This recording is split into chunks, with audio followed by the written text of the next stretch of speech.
माधोपुर गांव में श्याम लाल और दया नाम के पति पत्नी रहते थे। श्याम लाल की छोटी सी सब्जी की दुकान थी।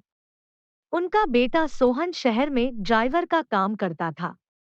दया बड़ी स्वादिष्ट ब्रेड बनाती थी और सब गांव वाले उसी से ब्रेड लेते थे। दया बहुत ही दयालु थी। उसके पास रोज जो ब्रेड बचती वह उसे जरूरतमंद बच्चों में बांट देते।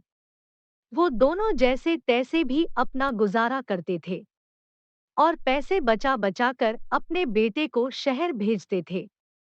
एक दिन एक बहुत भूखा आदमी उसके घर खाना मांगने आता है। कोई खाने को देगा? माई कुछ खाने को दे दो। मैं 2 दिन से भूखा हूँ। दया उस आदमी को खाने को देती है। लो भाई, शायद ये तुम्हारे लिए ही बना था। तुम्हारा बहुत धन्यवाद बहन। भगवान तुम्हारी हर इच्छा पूरी करे। ये सब कुछ दिन ऐसे ही चलता रहा। वो आदमी रोज आता और दया उसको रोज खाने को देती। एक दिन दया का पति श्यामलाल बहुत बीमार पड़ गया। इस वजह से उनकी आर्थिक स्थिति बहुत खराब हो गई। एक दिन वह भिखारी फिर से आया और कुछ खाने को मांगने लगा। मेरे पति की तबीयत ठीक नहीं है भाई।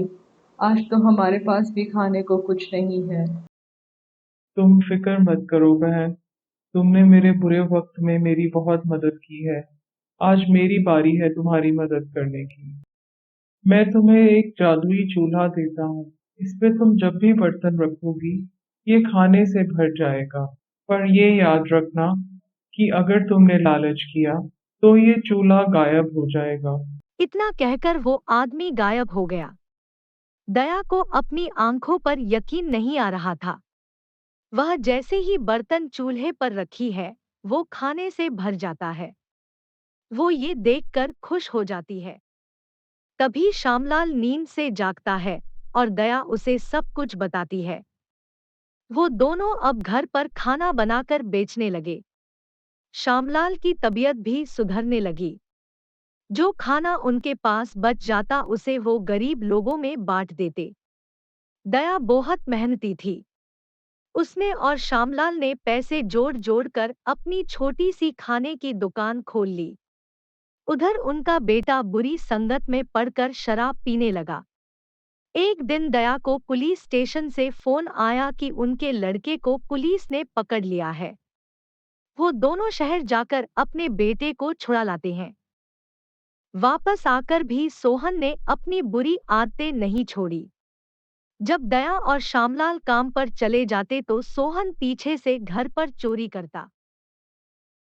एक दिन सोहन की नजर उस चमकते चूल्हे पर पड़ी। उसने उस चूल्हे को उठाया और घर से चला गया।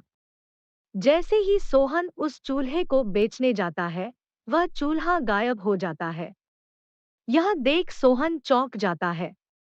इस घटना से उसे बेहद झटका लगता है, जैसे भगवान ने उसकी आंखें खोल दी हों। ये मैं अपनी जिंदगी के साथ क्या कर रहा था। सोहन अपनी गलती पर बहुत पछताता है और घर जाकर अपने माता पिता से माफी मांगता है। माँ पापा, आप दोनों मुझे माफ कर दीजिए।